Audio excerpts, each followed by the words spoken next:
that's where I came to know that there's something called as calligraphy, and it's an art that.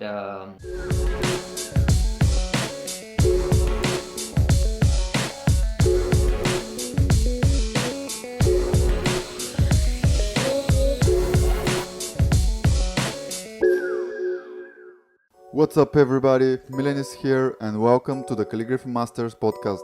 This is a show where I talk with some of the most inspiring and influential artists in the world of calligraphy, lettering, and sign painting with the goal of exploring their mindset and understand how they became successful. In today's episode, I'll be speaking with my teammate Sachin Shah, aka Sachinspiration. We'll be discussing his journey in calligraphy, how long he's been doing calligraphy, what are his favorite tools, what are his dreams, and much more. So let's jump into it. So hey dude, man, finally meet you, dude. Yeah, that's nice to see you, Milan. Yeah, dude, it's been Been a some lot. time, man. You're like Yeah. one of the longest being people in the team, if that's correct. Thank you. Yeah, yeah. I know. I think we started our journey way back in 2014, right? Yeah, yeah, man. Man, it's It's so been a awesome long to see you, time. dude. Oh yeah, absolutely. I'm very excited to be talking to you. Yeah, me too, bro. Yeah, yeah, I'm super hyped, and I love your mustache, dude. It's fucking nice. yeah. That's the New Year thing. Every New Year you have to start looking different. That's that's Okay, the thing. Yeah. but it looks awesome, man. I like it. Thank you so much. Other than you, nobody's told me that. No? Oh no, people at home hate it, but yeah, let's see how long it goes on. I'm a mustache lover myself, I let my Oh, okay. mustache grow from time to time. This is the first time in probably 40 years I'm doing this, so For real? as long as, yeah, Man, you've been waiting quite a lot for it. yeah, I haven't been waiting, just happens by chance. Okay. So, brother, you've listened to some of the podcasts already, I guess, or? Yes, I did, yeah. So, my point is, the basic structure of the whole thing, how it goes, right? Yep. Okay, awesome. By the way, nice shirt, man. This is like, you made it. Thank you. Yeah, that's written by me. Nice. Okay, bro, so we can start. So, hi, brother. I'm very happy to finally see you, to finally talk with you. It's been so long time. We've been only chatting with each other and emailing, but Right. never talk to each other or see faces live like this. Oh, yeah, absolutely. I know it's a great opportunity for me to be talking to you and having associated with you for 5 years. It's surprising that we are talking for the first time, though we've Yeah, chatted quite a lot and we've done a lot of cool work together. But it's cool to be right in front of you, if not for real, at least virtually. yeah, man. I'm Yeah, super happy and hyped about it, yeah. but yeah, I also wish to meet you in person, man, because this Oh, yeah, yeah. Absolutely, we will. personally, like meeting personal is it's much. Absolutely, I completely agree with you. I think nothing can take that fact away. Hopefully, yeah, we should organize something for Calligraphy Masters in Europe, and I will surely, make a visit there. Yeah, that's for sure, bro. That's gonna Yeah, happen. sure. But how are you, dude? I'm super glad to have you finally on the podcast. How you doing, man? I'm doing great, Milan. Thank you for this opportunity. I know we've been discussing for quite some time coming online, and it's just that it never happened. And I thought, yeah, this is the right time, and I'm excited to be here talking to you and talking to all the fans of Calligraphy Masters. Likewise, man. But first of all, how is your health, dude? Like, you went through some operation or something? We were supposed to Oh record the yeah. podcast. So what Yes, happened? yes. So when we were supposed to record the podcast, there was some complication in my system, in the digestive system, and I had to be operated. So I was on bed rest for a week, and then I flew to Austria for my workshop last week, and now I'm finally free and right in front of you talking to you. But are you feeling okay? How is your health right now? I'm great. Yeah, as good as it gets. I'm great. I'm feeling fine. Awesome, man. I'm happy to hear it. Yeah. So, brother, let's start with your story. Tell the people. I mean, you actually have some interesting story because I remember when I started talking with you in the very beginning, and you told me like you've been doing calligraphy a long time ago, and then you stopped for I don't know Yeah. 15 or 16 years. So, No, maybe 25 years now. can you just tell me where are you from? Where like how old are you? What was your life growing up, and at what point did you meet with calligraphy?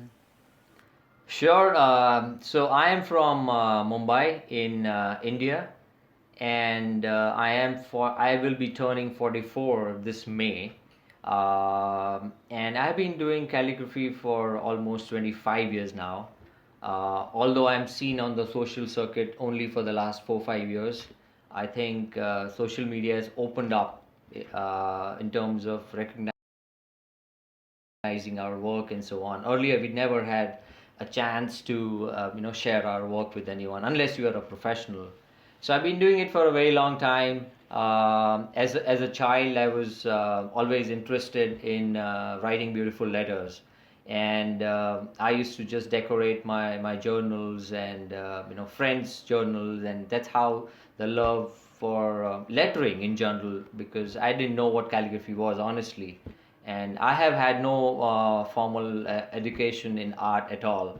I am actually a computer science engineer, and I work for a software company right now. So, our engineering days, our journals used to be extremely boring, very technical. So, I used to add some fun elements and decorate my journals and so on. So people liked it, my friends liked it, and they wanted their books also to be decorated by me, and I was very happy to oblige. So that's how the love for lettering always started. But I think my uncle got me a speedball textbook, long time ago, I guess in 1990s. That's when I came to know that there's something called as calligraphy, and it's an art that I was very connected to. And unfortunately, in India, as you may know, we don't have awareness of calligraphy even now. And I'm talking about 25 years back. So people never knew what was calligraphy. So I had a tough time, searching for the right tools and pens and inks and paper and so on. So I used to make my own pens from wood. Used to cut all my fountain pens and just try and write beautifully.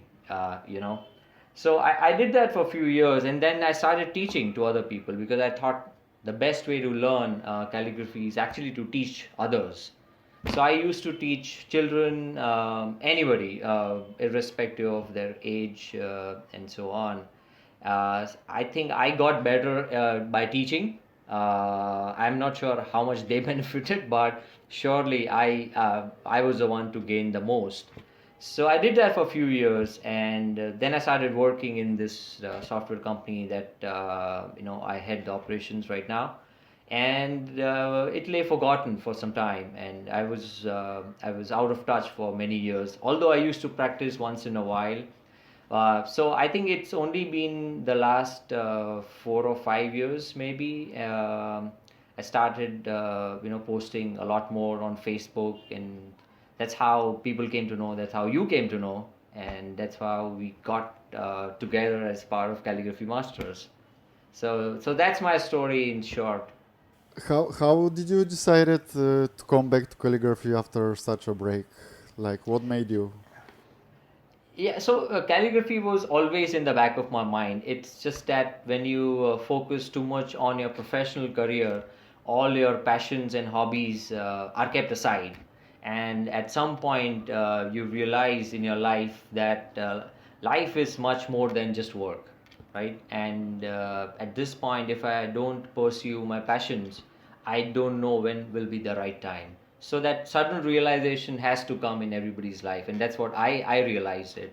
And I started very seriously practicing many hours a day, and turning from an amateur to almost a professional right now. So yeah, that's how it went in the last 5 6 years. And Are you like totally self-taught? Like you mentioned a book that was given to you some time ago, but Yes. were there any other sources that you used to No. learn or? No, I completely rely on books because I think what books can teach you is not something which any teacher can teach you.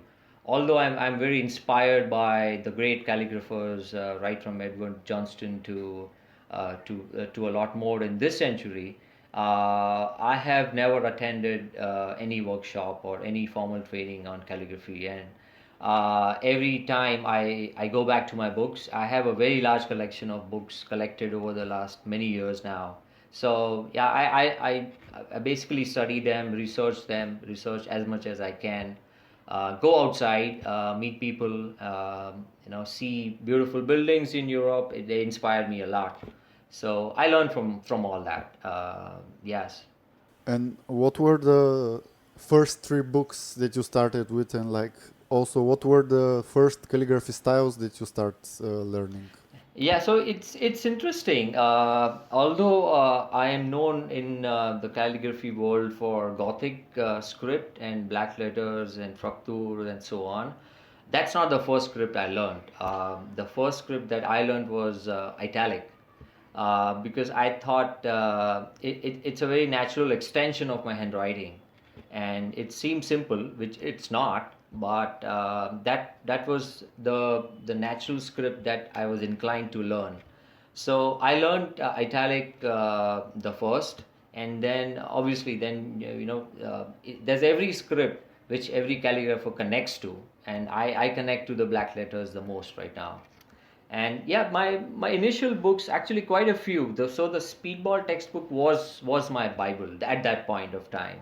And then over a period of time I learned a lot from a book by Sheila Waters, which is called Foundations of Calligraphy. And there were other books as well. So I don't remember honestly which were the first three books, but these are the two which I surely remember that I referred a lot. In fact, I keep going back to them whenever I get a chance, and yeah, I keep studying them even now. And do you remember how long time did it take you to feel like happy with your italic? Like how much time did you spend to learn it on a level that you're comfortable with and that you think it's you're making some really beautiful italics? I'm still not a pro at it, let me tell you that. But I think I struggled a bit initially, and I used to go very slow because my whole objective was to learn and not just to write. So it took about a month for me to feel comfortable that I can write italic the way it's written. So I practiced that for a year completely, and then I'm quite fond of creating my own styles. I don't really follow any particular style that's mentioned in the textbook. They are great sources to learn. So the conceptual understanding comes from the books, but I'm a firm believer that you need to invent your own styles. So that takes a lot of time, yeah, so I did that for a year before I moved on to the next script. There are quite a lot of people who are copying your styles. I'm sure Yeah. you've seen some of them. How do you feel about that? It's flattering, to be honest. I really don't mind people copying my styles and my work and so on. It's flattering, right? Because if somebody's copying your style, definitely there's something good that you've done to them. But whenever I'm approached for any advice, I always tell them copying is fine, but don't limit yourself to it. Don't be afraid of doing your own experiments. You will fail. Copying somebody is easy. It's not difficult at all. And these days, and social media, we have tons of information. Anybody can copy anyone. So I don't really feel bad about it, and I encourage people to write the way I do. But eventually, you got to invent your own style. There's no shortcut to that. Yeah, and now that if you look back now, was italic script the right choice to start with calligraphy, or now after you have learned other styles, you choose something else to start with? Uh, it's a very personal thing. I don't think there is a thumb rule to learning a script because I think everybody feels connected and comfortable with something, right? I've seen people learning copperplate the first because it's a natural progression of their handwriting. If they have written that way in the schools, it comes very naturally to them. So I don't feel I made a wrong choice. I think it was a great choice because I was able to learn it very quickly compared to any other styles. Hmm. And Yeah. in this manner, talking, which was the easiest style to learn? I think you just said italic, but I mean, which was the easiest style for you to learn, and which was the hardest for you to learn? So I'm still learning. Let me tell you that it's not that I've learned everything, but whatever I've been doing for a couple of decades now, I think there's a script called Newland by Rudolf Koch. I feel that's although there are some nuances to it, but I found it very comfortable to pick it up, and I could learn it in probably some weeks before I could start my own experiments with Newland. So I guess that's a very easy script to learn, provided you have your basics strong in how to use a broad pen, especially Gothic. Um the most difficult for me, and it still remains the most difficult for me, is anything to do with pointed pen. And I'm not really happy with my progress. Not that I really practice too hard. Somehow it doesn't connect me that much. But I have been trying to learn and trying to improvise how to use a pointed pen in different ways. So yeah, I struggle and I suck at copperplate and Spencerian, and I wouldn't even call myself an amateur in that. I'm just a starter as far as pointed pen is concerned. I see. Uh, how what is to you practice like? How much time were you putting into practice in the beginning? How much time you're putting into practice our days? And what's your way of practicing? Are you practicing certain letters? Are you practicing words or whole sentences? Like, how does it go for you? Yeah, so initially when I started or restarted my calligraphy journey, I used to practice a lot, almost 3 to 4 hours a day.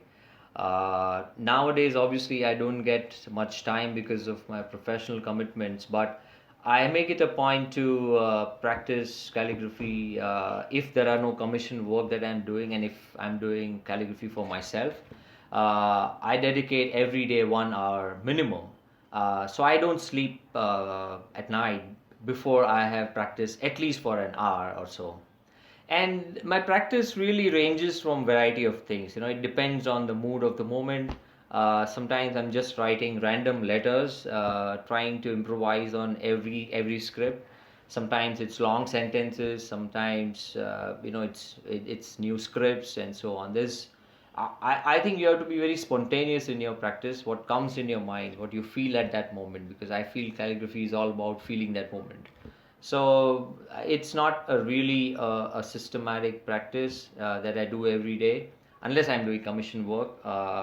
So I just scribble and I just do doodling all the time with my calligraphy pens. I see.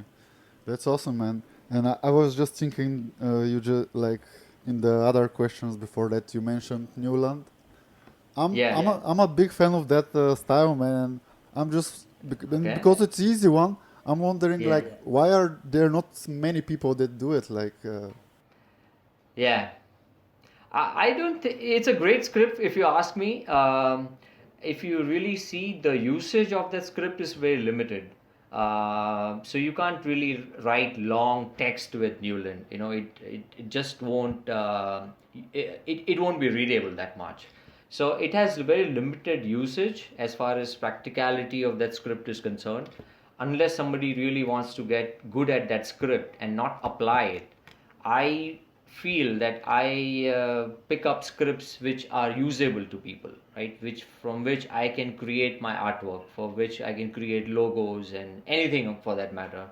So I guess that's the reason why many people don't pick up. I guess that's my 2 cents on that.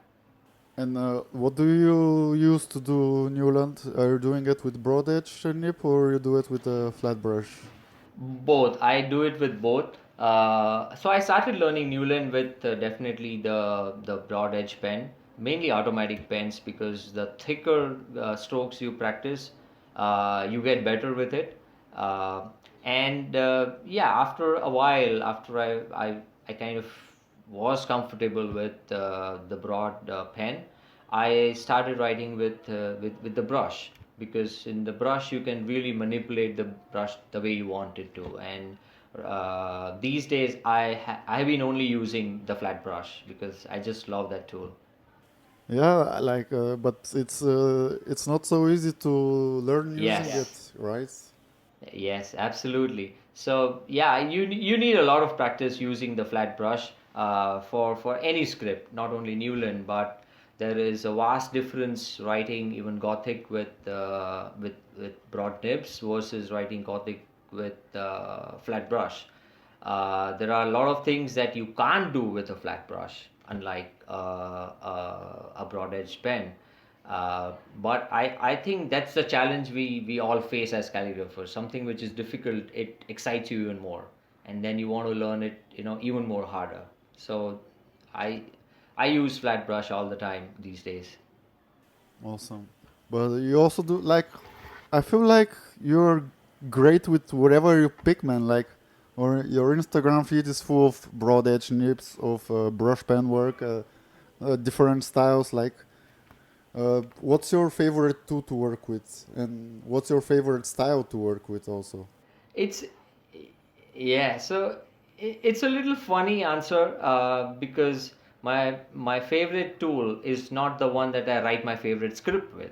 Okay, my favorite script remains Fraktur, and the way I connect with that, I don't connect with any other script as much as I do with Fraktur, and I run my workshops all the time, on that script. Uh, as far as my favorite tool is concerned, it's a little strange, but I love the ruling pen. That's a tool that I'm completely in love with, which is, I said, it's a little funny and weird, right? Things that you can do with a ruling pen is unimaginable. The possibilities that it can create is just awesome, and it gives a certain kind of freedom to your strokes and freedom to your artwork. So my favorite tool is any kind of ruling pen or a folded pen or anything that I can write expressive calligraphy with. How many different ruling pens do you own? Um, I have a great, I wouldn't say a great collection, but I have a good collection of ruling pens. So I got the first ruling pen I owned was a German ruling pen, which is very thin. It doesn't really create broad strokes, but it allows you to practice very well. It almost writes like a fine pen. Then I got the American ruling pen, which had I mean, this great one? picks and thins. Oh yeah, you have that, right? Yeah, that's the one I started out with. Yeah, It's those they were used to be in this compass exactly. compass sets, you know. Absolutely. And I think that's where my engineering studies came in handy, because we used to use ruling pen in our creating blueprints and engineering drawings and so on. So it was just natural that I started using it, just dipping it into the ink. And that's how I discovered that you can write with a ruling pen. And I'm talking about an era where there was no internet, no social media. We didn't have access to what people used with ruling pens, and now you see a whole lot of people experimenting with the ruling pens. So I have a great collection. I own the hand rhythmic ruling pen, and there's a set by Dreaming Dogs that they were very kind enough to send me. And just a few days back, I got a fantastic gift from Rodolfo of Rolf pens. So these are the treasures that I always cherish, and I'm a big collector of pens. Anything handmade excites me, whether it's holders or rolling pens or anything of that sort. What's your favorite ruling pen from the ones you own? That's a difficult question. Meaning you are going to put me in a spot. If I name one, the others are going to get very very angry at me. No, no, But dude, this is not necessarily, I, man. Like, I don't know. Very often, people here on the podcast, they feel like if they say something bad about a brand, or if they have to pick no, something I that have no. it's Yeah. no No, offending, I'm man. just Like, kidding. I'm just kidding. I'm just kidding. So my favorite ruling pen is the hand rhythmic. I love that pen, and the possibilities that you can create with that pen is awesome. And obviously, it's designed by the master himself. So it's a fantastic tool. I feel that's a tool made for calligraphy compared to all other ruling pens which were used for drafting initially.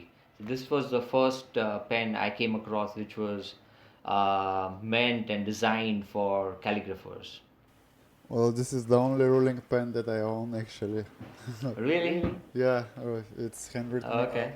and I love it. Like, I haven't tried others. Like, I have those small ones. I have some cola Yeah. pens, kind of, and I have Right. the pilot ruling one. Yeah, the one that you chisel out the nib and create a pen. Yeah.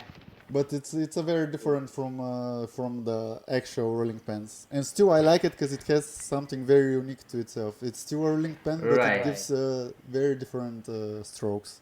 Yeah, I just received a great ruling pen yesterday. So this is the one that you see. It's made by a guy from India. His name is Nikhil Kundar, and he makes really cool ruling pens out of natural products like coconut trees, sandalwood, and so on. So I have to try this yet. I haven't tried it yet, but I'm assuming it will be a great tool to write with. I'm looking forward to write with it. And you saw those one when I put the pictures, Right. Those are cool ones as well. Yeah, I don't have them. Yeah, I know. Like, my point is the dude who makes them, he makes also ruling pens. Yeah, yeah, yeah. And this is like automatic pens. I don't own any automatic Yes. pens, but I have written with them, and man, this is like I This don't know, is. like 100 times a better version of automatic pen. Oh, absolutely, absolutely. And I'm very excited that many people are making their own tools, right? And if you see in the last couple of years, till about 2 years back, we used to have very standard supplies from automatic pens, and very few that John Neal's sold or paper and ink art sold. But I think in the last 2 years, the number of people who have started making holders and pens and oblique holders, it's phenomenal, and I think it's great for calligraphy that more and more people are getting into penmanship and they want to make more and more pens. I think that's what adds to the variety for us, right? Yeah, that's So, awesome, man. I love it too. yeah. And the funny thing about the dude who sent me those, because I wrote him, I asked like, dude, can you send me some, and I'll make a good video. I'll promote your pens, and he was like, yo, I can send, but please, like, don't promote the pens because I don't want to be associated with making pen holders. Oh, okay. So why does he make the pen holders then? Well, I think he makes them just for himself. Yeah, that's a good thing to do. I think, yeah, you have to do it first for yourself, but also believe that unless the world sees your work, right, you're not going to get that much fulfillment just making the pens and keeping for yourself. That's important. You have to do things that you really like, but I think in this world, unless the world sees you, and you have to give the opportunity to calligraphers like us to use your pens. That's how I look at it. Well, yeah, I was like surprised. Like, at the same time, I understood him because he wants obviously to be associated with his calligraphy, and he doesn't Yeah, want yeah, to have like hundreds of people jumping, give me pens. yeah. Right, yeah. I guess if there's I was actually discussing this with somebody else in the podcast, but I don't think the episode is still out. So my point is, I'm not sure if there shows like a ton of people, like hundreds of people willing the pens. Wouldn't he make them? Like, this is gonna be some money for him. Absolutely. I think if you are good at something, right, that's what you should do. Although making pens does not make you a less calligrapher. And you would have seen there are great masters. I know this guy from Vietnam who makes great pens, and he's a great calligrapher himself, right? Dao Funk? So Dao Fong, yeah. So I don't think you are sacrificing anything if you really promote yourself.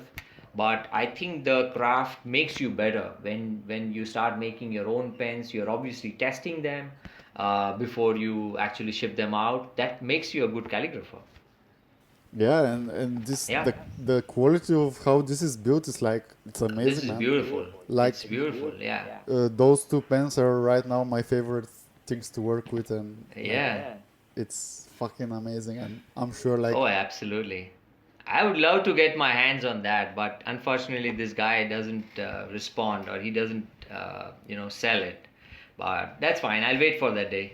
did you ask him already? I haven't asked him yet, but I saw he doesn't promote it too much, and I saw a few posts on Instagram.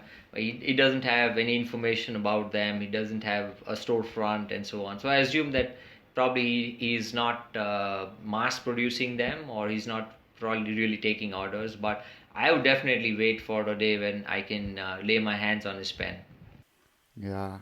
And what are like other than rolling pens? What are some of your favorite tools, man? Like let's say, what's your favorite brush pen? What's your favorite flat brush? What's your favorite broad edge nib? And probably your favorite straight or oblique holder.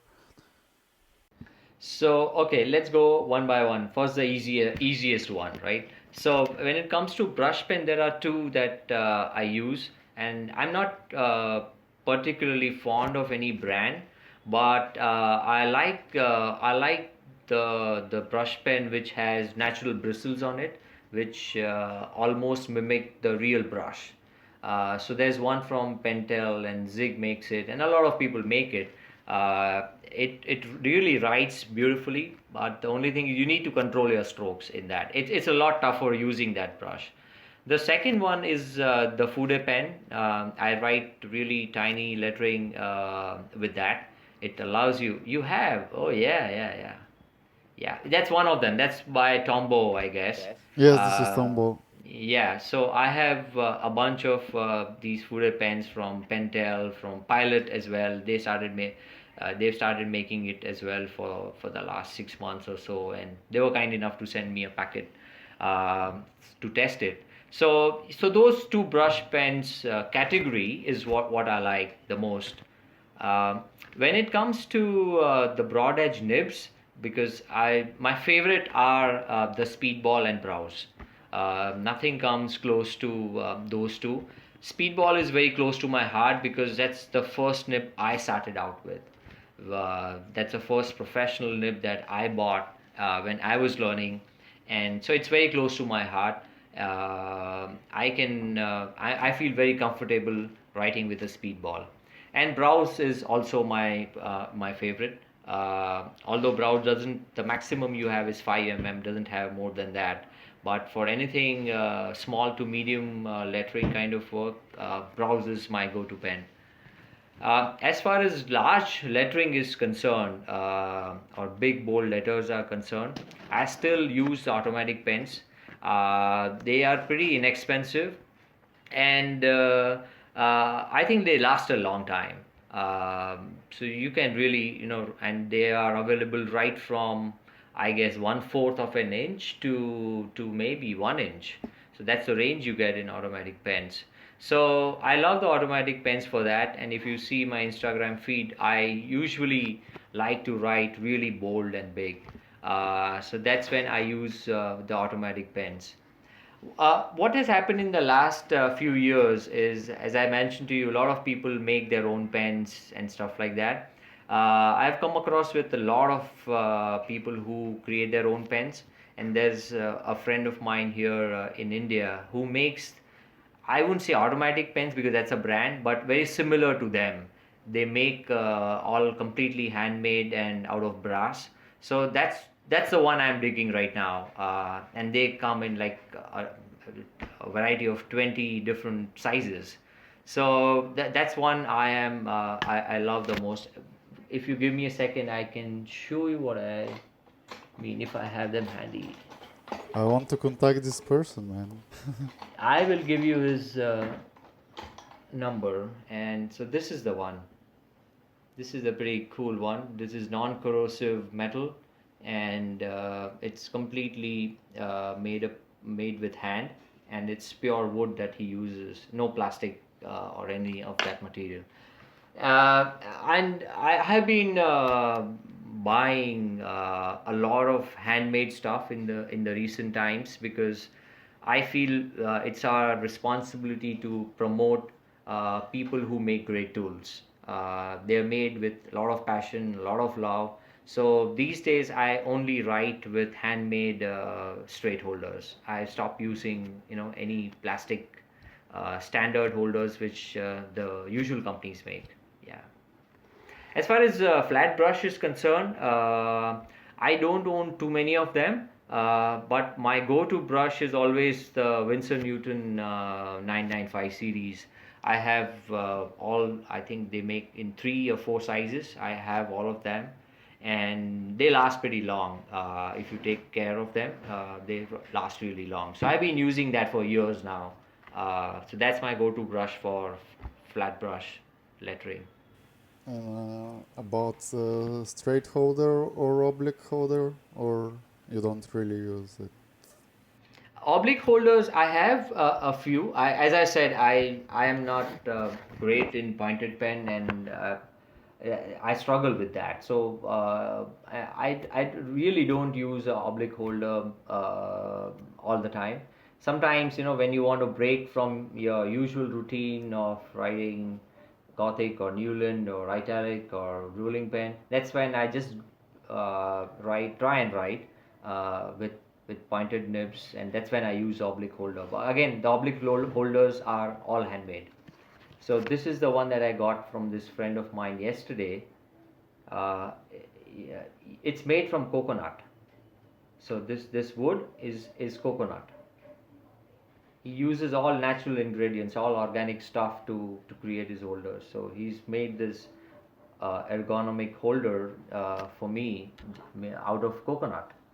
So I try and promote these great artists who don't get a good platform to promote themselves, and I really like the stuff that they do. Dude, just send me their names. I'll promote them. Absolutely, I will definitely send you the I've contacts. told many times the team, if you have people that you think they deserve some more audience, always feel free to recommend them, man. Yeah, yeah, I recommended you the Krishna inks, remember? And did you like them? Dude, Wow, yeah, I love you them, got man. all the stuff, right? So that's another brand that I'm personally involved with, and I love their products. And they're very kind enough to help me and support me, in my workshops, because they supply all the inks for me in my workshops. So it's not just blind promotion because they send you stuff. I don't believe in that. There are a lot of people who sent me stuff, but I never promote it unless I feel like it. And these inks are just crazy. The variety that they have, the sheen that it creates is phenomenal. I just love them. The only thing I don't like about them, they're so small, man. I'm afraid I'm afraid to write too much because it's. You can get more. You can get more of that. Yeah, I know. Yeah. So yeah. So I just spoke to the person who makes these inks. He's actually a doctor by profession, and he Yeah, I makes read this. this. Yeah. So he makes this handmade somewhere in India. I haven't seen their facility. So he very soon is going to come. So these are all fountain pen inks. That the ones that you got and the ones that I use, they're all fountain pen inks. You can use it with any fountain pen as well. So they are going to come up with calligraphy inks very soon, and I hope to see them. They will be a lot more exciting to use for calligraphy. But what's the difference in a fountain pen ink and calligraphy ink? Yeah, so I think the only difference is the viscosity of the ink. The fountain pen ink is first of all water based, and it's pretty thin, right? Because it needs to pass through the fountain pen system. The calligraphy inks are usually thicker, and sometimes they are waterproof as well. If you want to do some a commission for which you want it to last for many years, you can't use a fountain pen because over a period of time it will fade away. So calligraphy inks usually are waterproof and non-fading, and slightly thicker than the fountain pens. Is that's how I see them as a difference. I see. And before you came to Krishna inks, what were the inks that you were using? A lot of inks. So I mean, I almost have a lot of inks. So I used to I love to use fountain pen inks all the time for my calligraphy work. So right from J Herbin to Diamond to Pelican 4001, almost all of them. I've tried my hands on all the inks, and I own a lot of it right now. And I'm actually happy to give them away to people right now. And if you see the last few months, I have been running some personal giveaways to people because I want uh, to give an opportunity to people who can't afford it or they find it difficult to find these tools. So whether it's nibs or pens or inks or brush pens or anything of that sort. So these days I'm trying to focus more of my time in how do I give away my stuff to people because I'm never going to be using all of that. Though I like to keep it, I like to treasure it, but I think they have to find the right owner who can use it. I don't see myself using all the stuff that I have right now. That's super cool of you, dude. And Yeah. from all those inks, what was your favorite one? Uh, if you ask me, my favorite ink has always been the walnut ink. I write a lot, and it's not of a specific brand because I buy these walnut ink crystals, and you pour warm water in it or distilled water in it, and shake them up, and you're ready with it's a great ink composition. So my favorite ink is always the walnut ink. I love writing with it, and it writes beautifully with any kind of pen, whether it's a broad pen, a pointed pen, a thin edge pen, anything that you can, and it's pretty inexpensive. It's great for practice. Uh, yeah, however, you can't do any commission work with it because it's not waterproof and it fades away over a period of time. Oh, So, yes, walnut ink is my favorite. I mean, I've used walnut ink, but I never thought or I actually didn't know that it's fading away. It will fade away if you see it every day. You will never come to know, but if you, let's say, keep your artwork and remove it after 5 years, you will see a slight fading in that, because when you create an artwork you have to assume that the owner of that artwork is going to preserve it for many years, maybe 100 years. We don't know that. So that's where I'm saying, if you see it every day, maybe in a year or two it may not seem that it's fading away, but or maybe a decade or so, it'll definitely fade away. Let's talk about papers, dude. Like, what kinds of papers do you use? What kinds of papers do you own? And what's your favorite ones? So I am often told by my family that I eat paper. I consume paper, not literally, but the amount of paper that I use and waste most of the time is phenomenal. I feel guilty about it because I don't want to waste paper, but I think the more you practice, the more you experiment, and the more mistakes you make. So I am a big consumer of all kind of paper. My favorite has always been the cold pressed watercolor paper. Arcis, I know Arcis makes the best one, so that's my go-to paper for any commission work. There are other inexpensive watercolor papers as well that I use, which are locally made here in India. And there's one particular paper that I'm completely in love with, which is called the khadi paper. It's made in the southern part of India, and it's actually distributed in the whole world. So they make great paper. It just never bleeds, it never blots at all, and it's a great paper to write on.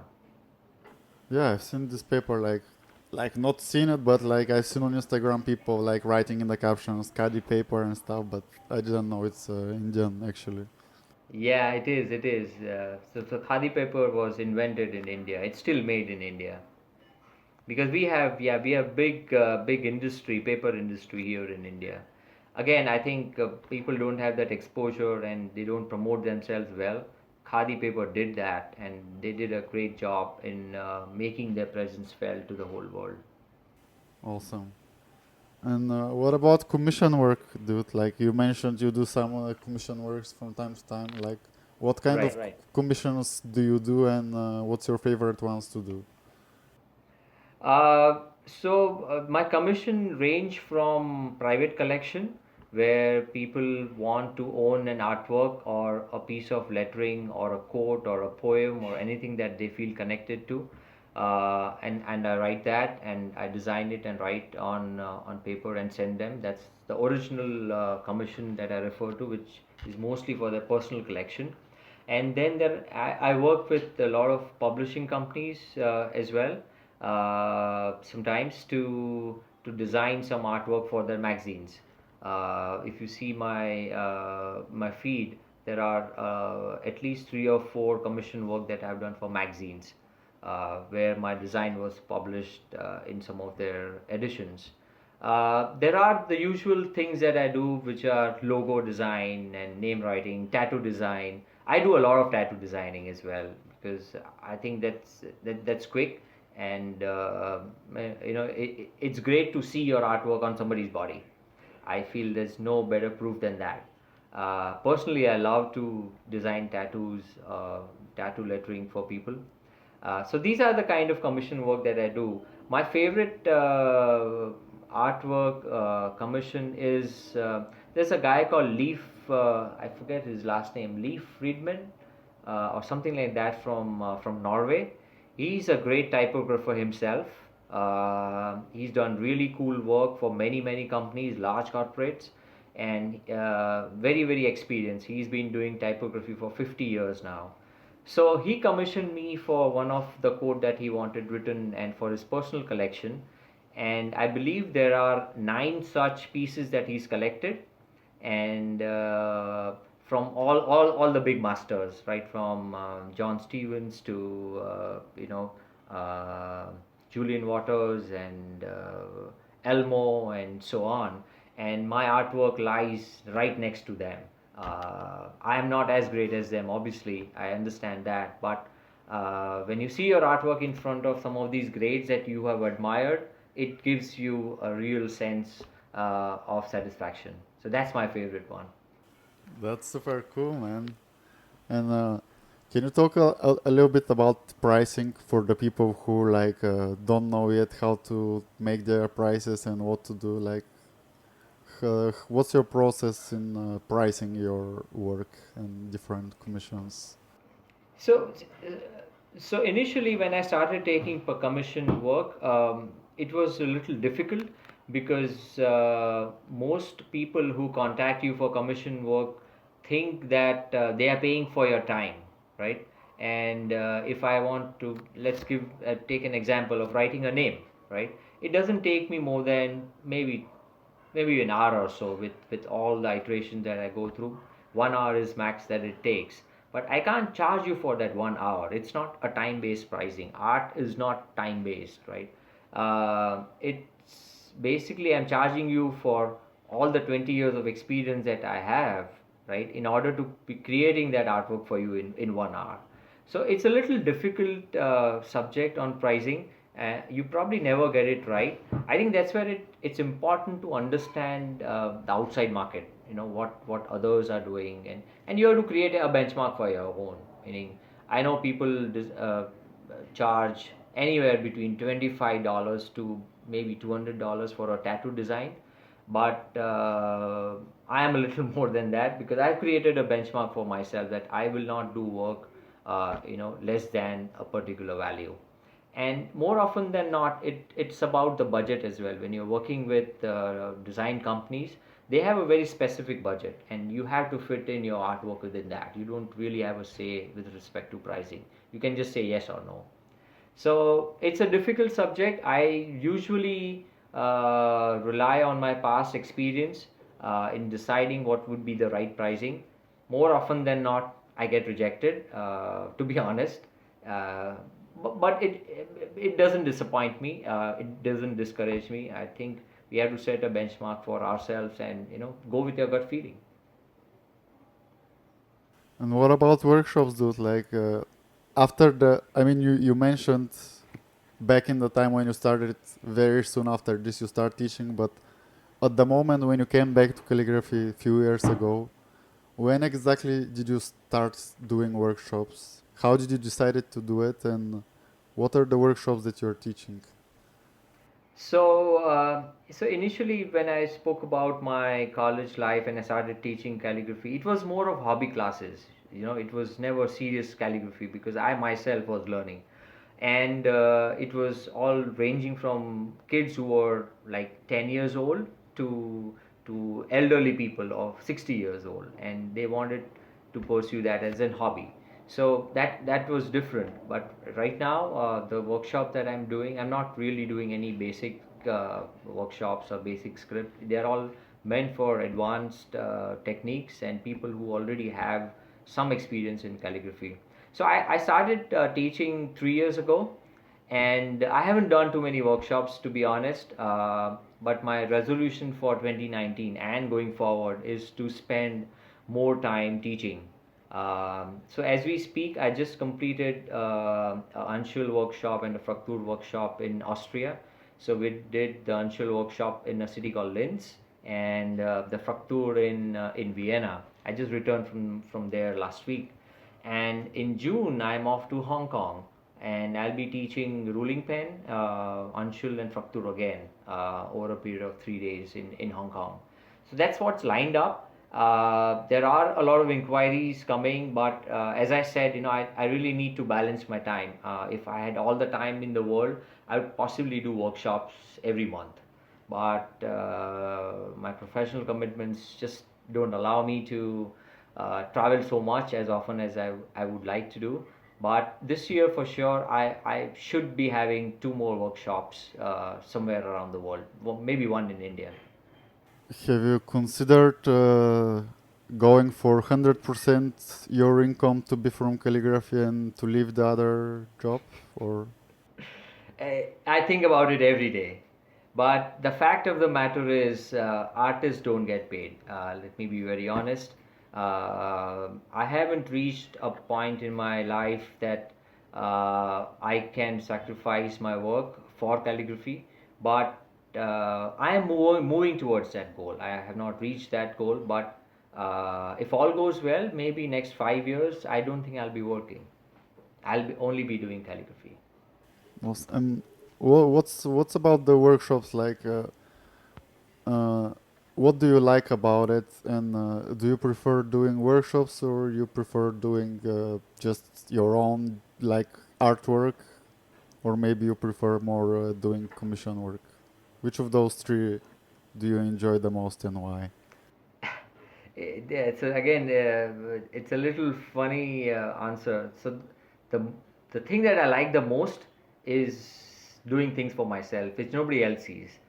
Not even Instagram, not even my family, and these are things that you do for yourself. These are the experiments. Yeah, What are you these are. talking? I didn't even So know that such things exist, man.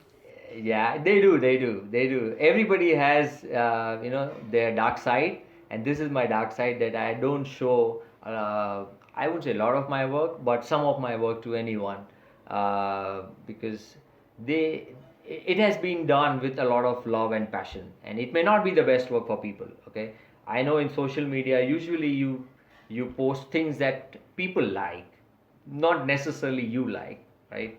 Dude, Uh, right now, I want you to show me at least one of those. All right. Let me search. Let me search. Man, I was surprised. Like, I never expected that there is Yeah, stuff that you I enjoy never. doing and nobody's seeing it. I do all kind of crazy stuff. Okay, let me grab some. If you'd have told me, I would have been ready with it. No, how could I know, man? Yeah, yeah, I know. You don't know what's coming, right? You thought I will answer it. So I can't really find much right now, but so this is okay. Let me see. Okay, this is the way. So these are the things that I keep scribbling. Uh, just yeah. While doing something, you keep scribbling. That's an X Yeah, I can see that I that. decorated, and this is a mulberry paper that I used to write something like this. Uh, yeah, so these are the things. I wish I could have shown you more, but I really can't find a lot of it right now. Maybe I'll show you sometime. Huh? And do you have any plans, like sometime in the future, to put all those works who never have seen into a book or something like this? Yes, my one of the goal is to write a book. I don't think I have reached a stage where I can write a book right now, to be honest. Although how much ever I wish, I think there is still more learning which needs to happen. So at some point in my time, yes, I would definitely like to publish a book. If you know a good publisher, let me know, and I we can do, talk I do. about it. Yeah. Yeah, sure. Just ask me outside the podcast because I'm gonna Oh, forget. absolutely. Yeah, yeah, yeah. Let's take it offline because I've started compiling a book. I have a lot of, I can't say I have 100% of the book ready, but I've started compiling my own book, started putting down, the things that I want in that, and I'm moving towards it. So it's not complete yet. And I want to disagree a little bit about what you said that you don't feel that the time has come and that your level and blah blah. Like, I mean, You're very kind, Milan. no, You've been very kind always. just listen, dude. Like, you're doing workshops, man, right? You're teaching Yes, people. yes, Is that I am. so? Yeah, I am teaching people. Yo, my point is, you're teaching workshops, right? Yes, And I am. are people happy with your workshops? I would like to believe they are happy. Obviously, they're not going to tell you in your face that they were not happy about it. But the general sense when you teach people and the output that they create at the end of the workshop, I can see they improve couple of notches for sure, and they all feel excited that they are right. So I tell them you're not going to learn as much as I do, right? In one workshop, whether it's for 1 day or 2 days or a week or so. But if it helps you to be a couple of notches better than what you were yesterday, that's what you should aim for. And the rest of it is your personal practice, research, and stuff like that. So yeah, I teach and I want to teach more, but I think writing a book is a completely different ball game altogether. It needs to be a lot more comprehensive, well researched, and well thought of. In a workshop, you basically go with the flow, right? And you are attending to a very limited number of participants, whether it's 10 or 15 or 20 at the most. I don't really teach to more than 20 people at a time because I want to give my personal attention to each and every student. But when the book is concerned, you need to really articulate that very well, right? Because you don't know how the reader is going to apply that knowledge that you have put in a book. So I think it needs some more time and some more expertise in that. But I will get there. I will get there someday. Dude, I think you're on a perfect level to release a book, and if you want to do a really special book, you can always release another one, man. Yes, I will. I will. Yeah, I think sometimes you need encouragement like this. When people say that you can do it, and it makes me better and excited that I maybe yeah sooner than later it will happen. Guys, if you're listening now or if you're watching, just drop a comment if if you think that should make a book, and if you're listening, just contact him on Instagram at Sachinspiration and spam him a lot so he get this confidence. Like, obviously, he, like, I don't know, for me, man, you're in the team, man. You're one of my favorite calligraphy artists in the world. Thank So you very much. I, Thank you, Milan. You've always been kind, as always. For the last 5 years, you've always had encouraging words for me, and I don't think I would have gotten this much better and so much serious and professional about calligraphy if I was not part of Calligraphy Masters. To be honest, I don't think we get a chance to, thank you enough. But this is face to face. I am telling you, thanks a lot for your Dude, time. check this. Like, Wow, what's that? no, I mean, you made me like, what's is it called? Goosebumps? Or? Goosebumps. Yes. Man, just listening to you telling this No, stuff. I'm sure the other members of the Calligraphy Masters also feel the same way. Your contribution to this community is immense, and I know many people think, and you must be feeling that you are doing a thankless job, right? Uh, but let me tell you, what you have done as a service to the calligraphy community, I don't think anybody else has done, at least in my knowledge. You see a lot of these accounts, right, on Instagram, with the name star, calligraphy star, and so on. If you really see what they do, you lose faith in calligraphy. You lose faith in what handmade art is. They do for different purposes, which suits them. Fine with that, but I think you have stuck your neck out, and the only thing that you promote and post is real serious shit, right? Whether it's calligraphy or lettering or anything of that sort. I know you know that, but I think sometimes it's good to say that up front and acknowledge your contribution to this community. I don't think we will be what we are without calligraphy masters. It's your brainchild, honestly, and you keep doing, and you just don't stop at this, which is a big inspiration to all of us. Dude, this is super cool to hear stuff like this, but you're gonna make me cry, man. Like, No, don't cause cry. I'm like, You should feel proud about it. No, that's the thing, cause I feel like I've done nothing, man. Like, and there's so much things that I could have done, and like, I feel like the real things that gonna be like part of the history for calligraphy, for example, in 21st century, if it's coming from calligraphy masters, is yet to come, man. Like, I appreciate like Oh yeah, absolutely. stuff like this No, when see, I. that's your humbleness, right? And that's what keeps you going.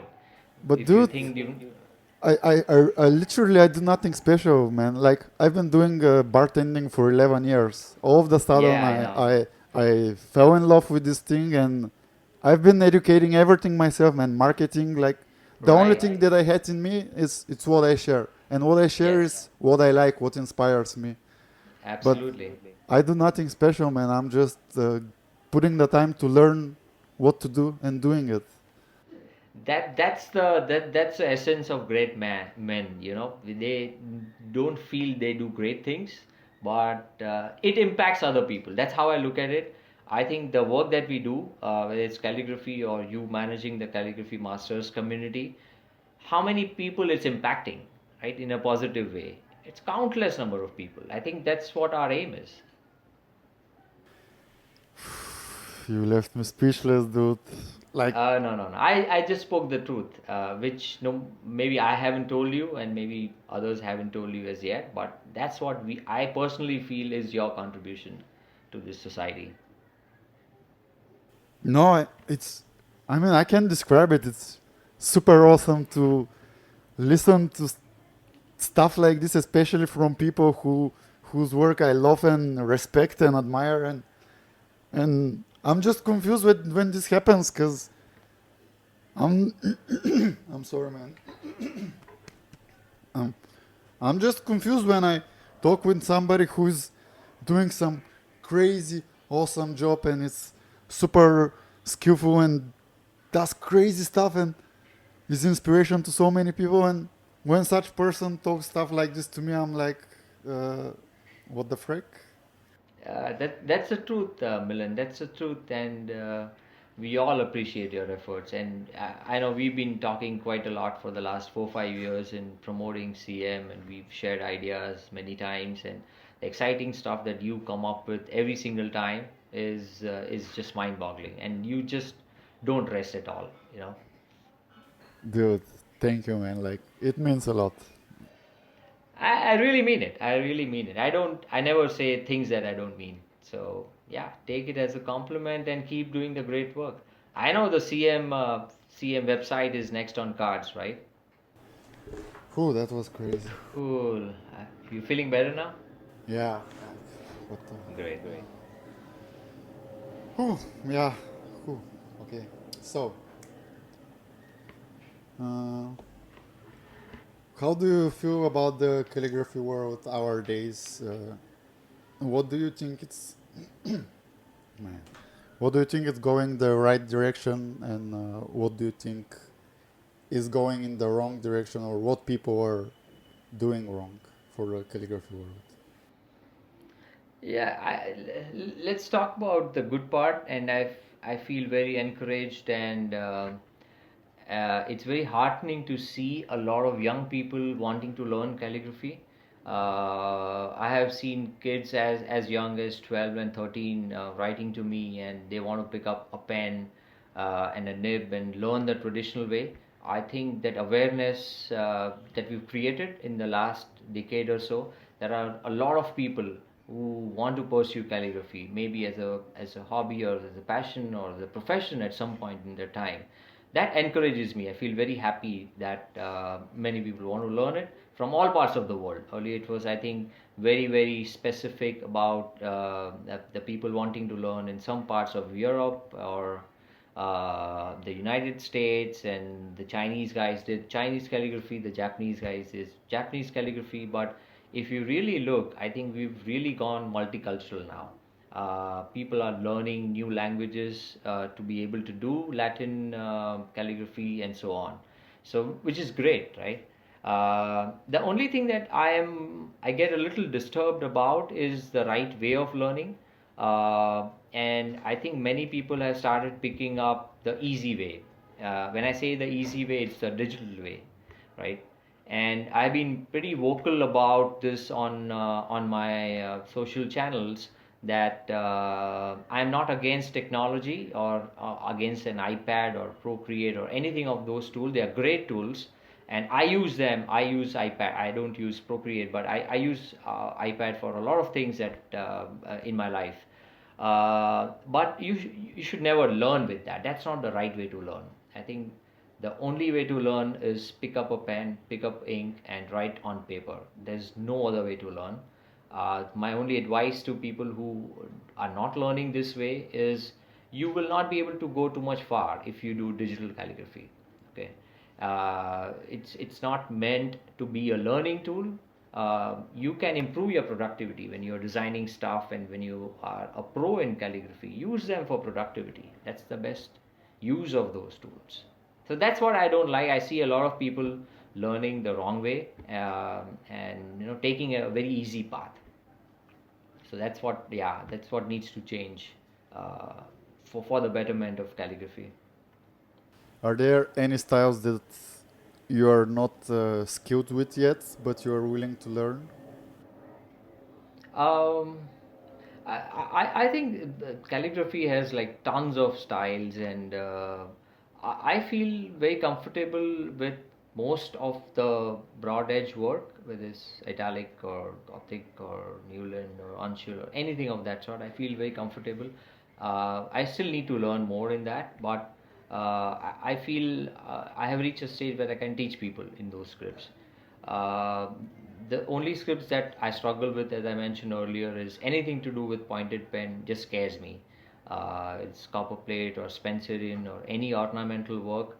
I'm not good at it. I'm not putting so much effort to learn them right now because I don't feel connected with them, and probably maybe just my hands are too heavy for for pointed pen, and sometimes you need to realize that you may not be able to be great in everything, but at least stuff that you do, you probably need to be one of the best, if not the best.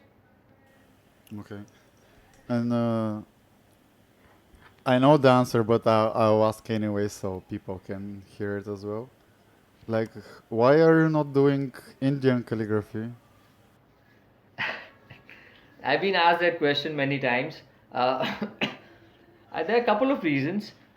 First of all, what we use in India, the what we refer to is called Devanagari script, or in other words, Hindi. It's written exactly in the opposite direction as the Latin calligraphy, right? So if you hold your pen uh, like this for a 45-degree angle, in Devanagari you have to actually use like this. This is the angle that you use. So first of all, I'm not comfortable with that somehow. I have never practiced enough. Secondly, I don't know that script enough. I have learned that in my school a long time back, but my first language always has been English, and I feel comfortable with English. So frankly, I'm not very conversant with that script at all at the first place, the nuances of that script. But who knows? Maybe I will give it a shot someday. When I want some change from English, maybe Devanagari is what I will experiment with. Maybe it's going to take a while. It's not easy to really write with that script. And do you know any good Indian calligraphers who are doing it and doing it in a nice way? Oh yes, yes. There is a very veteran calligrapher called Achyut Pallav. He's been doing calligraphy for many years now. Obviously, he's not as famous in the Western world in as far as English calligraphy is concerned, but here in India, I think people love his regional stuff that he writes. Whether it's Devanagari script or Marathi script or anything of that sort. I haven't seen anybody writing better than him. I actually know him because when we were on the release of the Design of Words book in Milano, there Mm-hmm. was a Indian lady, and I asked her the same question to give me some names that do Indian calligraphy Okay. and do it nice, All and right. he was one of the names that she gave me. So, Yes, yeah. He's been teaching calligraphy for a very long time here. He has a school somewhere here in Bombay that he teaches, other students.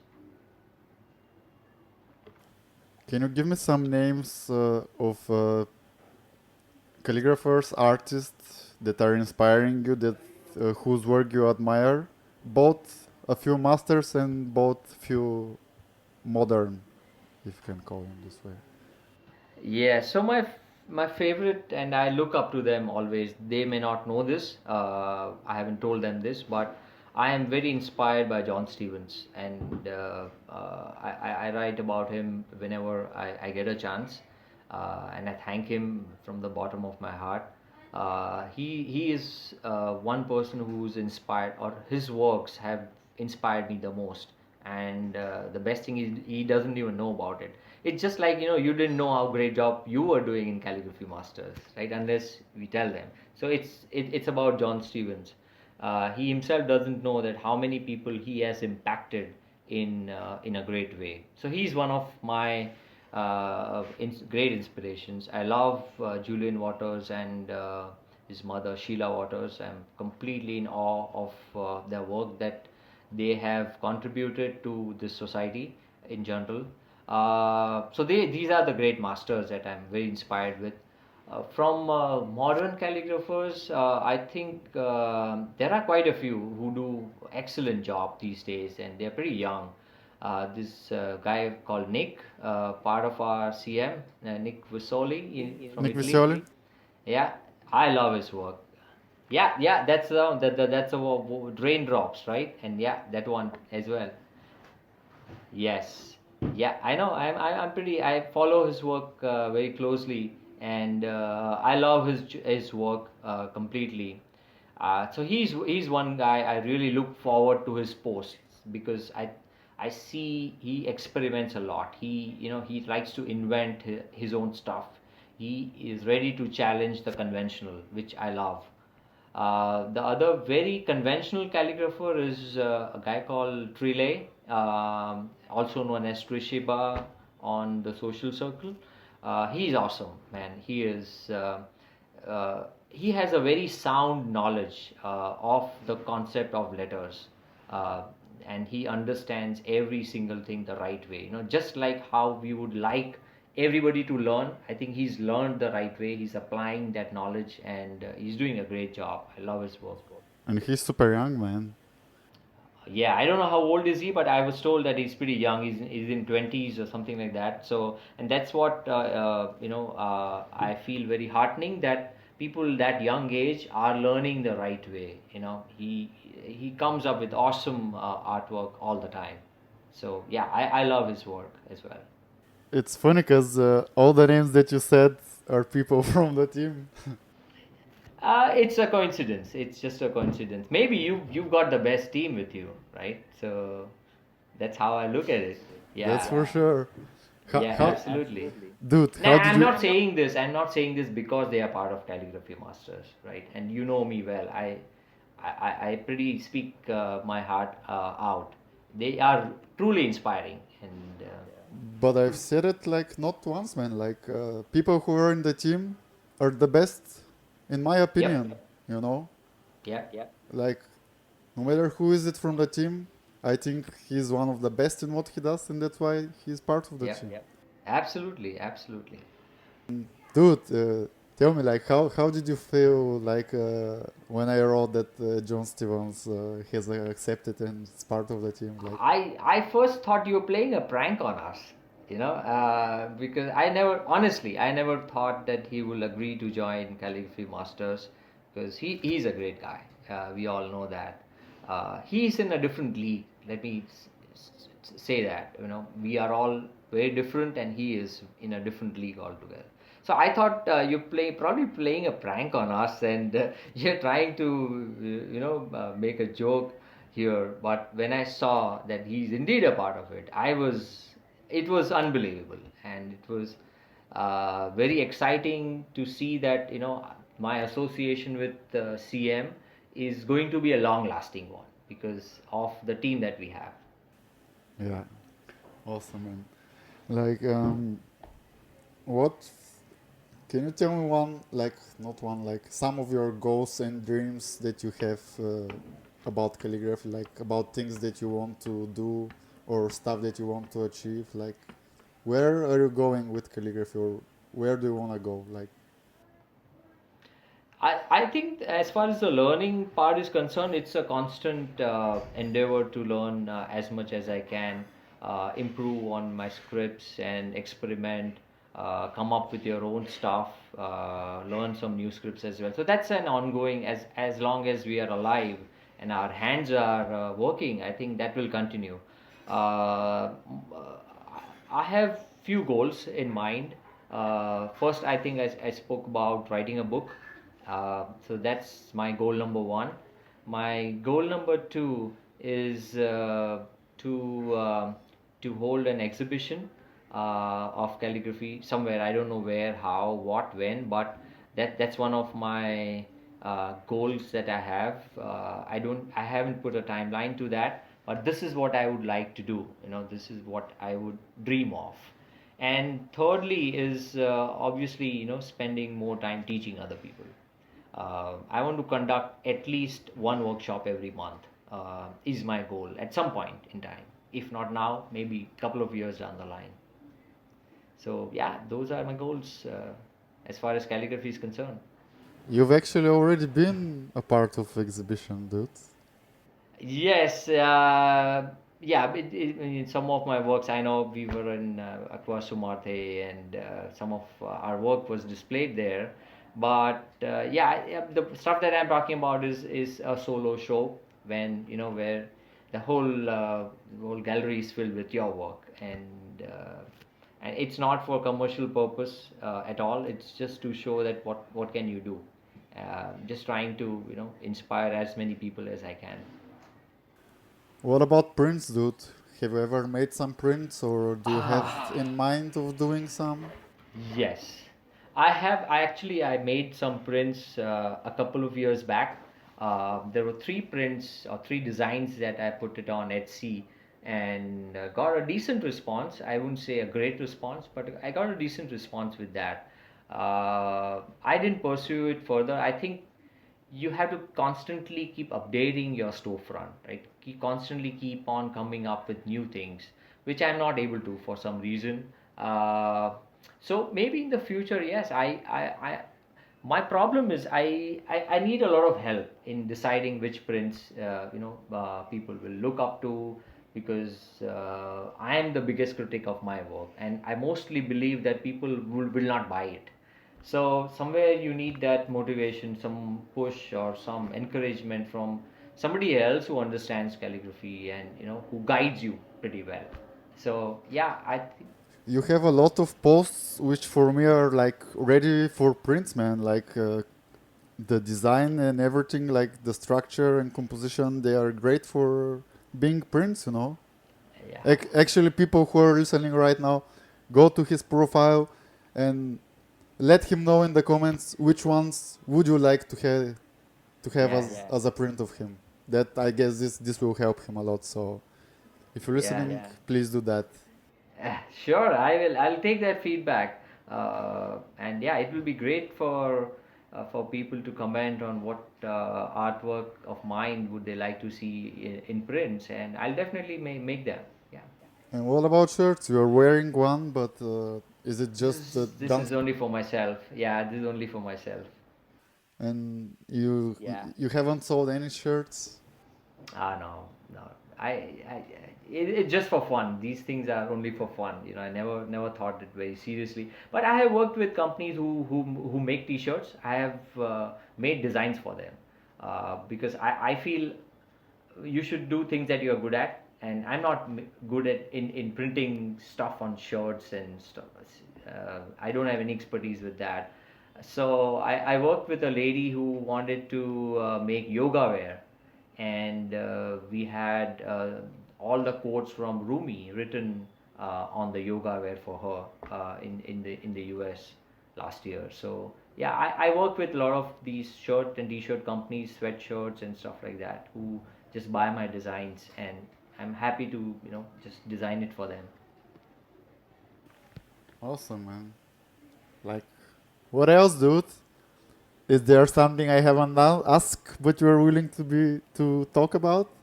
I can't think of anything at this. I think you have asked me more than anybody else, and I think people know me, if whenever this goes live, much better than what they knew me, because sometimes they don't associate a person with an artwork. They just see my art, but they never get to see the person behind it. So I think you've covered it all, and I have shared, I think, everything about my life and my calligraphy journey with you right now. I can't think of anything else. I have something. What's your process of posting something on Instagram? Like, how much time do you spend from sitting down, writing the thing you're willing to post, until you take a picture of it, if it's a picture, or if it's a video, to edit it, and blah blah blah till you upload it? Like, what's this So, process like with you? it's almost like sharing some of my tricks, right? And uh, many people who know this, but I don't write for Instagram at all. Things that you see today is not written today. It's written some time back, because I feel that when I am in a mood of writing something, I will definitely write it down. I may not post it at that point of time. So I just keep writing it, and never for Instagram, never for that day. So when I have a decent collection and writing, I just take pictures, and you've seen my pictures are pretty straightforward, simple. I don't use any great tools, just my mobile camera, sometimes a DSLR, but I don't put too much time in making a picture look good. I think the letters and the artwork should speak for itself. Um so once in a while, I just click all of them, and I just post randomly. I don't give too much of a thought of what time it's a Tuesday today, what works well, and I don't put so much thought. I just, whenever you feel like posting something, I make it a point to not post similar work back to back, because you need to be a little smart in on social media. You people need variety, and they don't like to see the same thing over and over again. So that's the only thing I take care. But otherwise, what you see on my post on that particular day is not it's written on. It's never written that day. Very, very few times. Uh, no, not again. What happened? Just I was waiting to say my questions, and then until you finish, it went. Oh, you forgot your question. It will come just a sec. No problem. Take your time. Come on, I hate this. Uh, oh yeah, like what's the most annoying thing that people are asking you on Instagram? Which pen do you use? Is the most annoying comment that I come across, because uh, many people think that if they write with the same pen, they can write exactly the same way. I understand the curiosity, right, behind wanting to know what tools we've used and so on, but it should not become so fascinating for a person to acquire that tool. And most of the time, I write what I have written with, and they want to know where I can buy it from, and which store sells it. That's what Google is for, right? And that's, I mean, if you are on Instagram, I assume that you know how to Google stuff. So that's the most annoying thing that I feel, that people want everything ready made. They don't want to spend any time and effort in understanding these tools, the background behind it, and how well they can write. Are they really meant for you or no? But yeah, that's the most annoying question. And the second, obviously, is can you write my name? We all get this, right? Every day. Can you write my name? It just takes 5 minutes for you. Can you not write my name? Dude, I can't write names for 100 people every day, and that's a reality. I don't want to be rude to them, but you got to respect my life as well and my time as well. I do write. Okay, let me tell you, I do write sometimes, but only when I want to. It's not. I mean, if 100 people write to me, I'm not going to write 100 names there. So how is it happening? Do they just catch you in the mood, or you like the name they ask for? No, not really, because I get a lot of requests on Instagram that can you write my name, and I mostly ignore them. But when somebody really wants a name, let's say now I'm going to write a name just after we end this podcast for a girl who wants to gift his boyfriend his name written by me, because his boyfriend is a keen follower of my work. So things like this, right? If you tell me what you want to write it for, I will definitely write. But if you just want to see your name and do nothing about it, probably I'm not the right person to approach. Oh man, I'm You starting to you get look annoyed tired. with myself. I'm tired, dude. I'm actually You, tired. yeah, you're doing a lot of these podcasts every day, so Yeah, they're yeah, quite a lot already done actually. yeah. But no, this is not the reason I'm tired. It's just it's yeah. But man, I'm really sorry for this, dude. No problem, no problem. Take your time. I'll edit it out. I mean, also there is not so much left, so we are gonna be over soon. But oh yeah, what's the things apart from calligraphy that you enjoy doing, and what are the things that you do with when you're not doing calligraphy that you like, that you enjoy, that makes you happy? Do you have any other passions or stuff like this? My problem is I have too many passions, and that's why I find it difficult to just balance my life. It just goes topsy turvy sometimes. I try and balance it.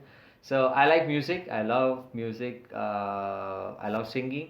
I love traveling as well. I travel quite a lot during the year. And yeah, I like sports. I watch a lot of sport. I used to play 20 years ago in my college, but not anymore. So I watch a lot of sports, and I like to spend time with my family as much as I can. So, so you can understand how difficult it is for me to balance all this along with my professional work. What's your favorite kind of music? It's all Indian. Indian music is I love the most. I do listen to jazz sometimes, but I've trained on classical music in India, and that's what I love the most. And from traveling from all the places that you've been, what's your favorite place? It's very difficult. I'm very fascinated by Europe in general. I know Europe is a big continent made up of a lot of diverse countries, but every time I go to any part of Europe, it just it's mind-boggling to see the history and culture behind that entire region. So there is no one because I think uh, I have to travel even more in years to come. Probably I'm going to see many more places in Europe and probably elsewhere as well. But I don't have a favorite destination or anything of that sort. I think I've always loved my moments in Europe, whether it's Italy or Greece or Turkey or Switzerland or Austria, anything. I think I just love all parts of Europe. Awesome, man. Okay, dude, it's been a great talk. And now, can you say something to the people who are listening? Say something to those who are like just starting or they're considering to start. Give them some tips or advices. And if you want to promote anything of you that's upcoming or whatever, just say something to anyone. Just go on. Yes, I don't want to promote anything from me. I think my work will promote itself. That's what I believe. The only advice to people is if you're thinking of picking up calligraphy as a passion, don't waste your time and just pick up a pen. Don't ask which pen is it and which pen should I use and what nib should I use and what ink should I use. The best way to start is just start, right? And we take a long time thinking about it, getting the right tools. There is no right tool for anyone, in my opinion. You have to try a lot of things before you feel comfortable with it. Do not practice digital calligraphy. That's my second advice. Please do not. I hate it. You can do digital when you come at a level where there's nothing left to be done on paper. That's when go to iPads. And the third thing is, if you plan to do calligraphy, you have to give some part of your life away. Okay, if you want to find time for calligraphy, whether it's 1 hour or 2 hours or 5 hours, you need to make sure that you do that every single day. It's not that one weekend you do and then the 7 days you don't do anything. That's not passion for me. If you really feel passionate about it, you got to give it the time that it deserves, and for that you need to give up on something, right? Because everybody has 24 hours. Don't say that I don't have time. I got 24 hours as well. So unless you don't give up on something, so I gave up on watching TV. I gave up on watching reading newspapers. I used to read like 5 newspapers earlier and spend at least a couple of hours reading them. I gave up on that, and believe me, I'm not missing anything in life. I don't watch TV at all. I'm a lot happier than what I was. So prepare to sacrifice something for calligraphy. It doesn't come on its own. That's my only advice. That's a perfect ending, brother. I'm Thank you so much. super grateful for you being a guest in the podcast. I hope to see you soon in life as well. Absolutely. We will meet someday. And keep writing. Yes, the best never rest. Ha, exactly. So that's it for today, guys. Thank you for listening to another episode of Calligraphy Masters Show. I hope you enjoyed listening to Sachinspiration and it helped or inspired you in some way. I was supposed to release 3 episodes today because of not uploading for 2 weeks, but since there are some technical issues, the 3 episodes will be released next Sunday. Please follow Calligraphy Masters on Instagram, Facebook, and YouTube. And as always, keep writing.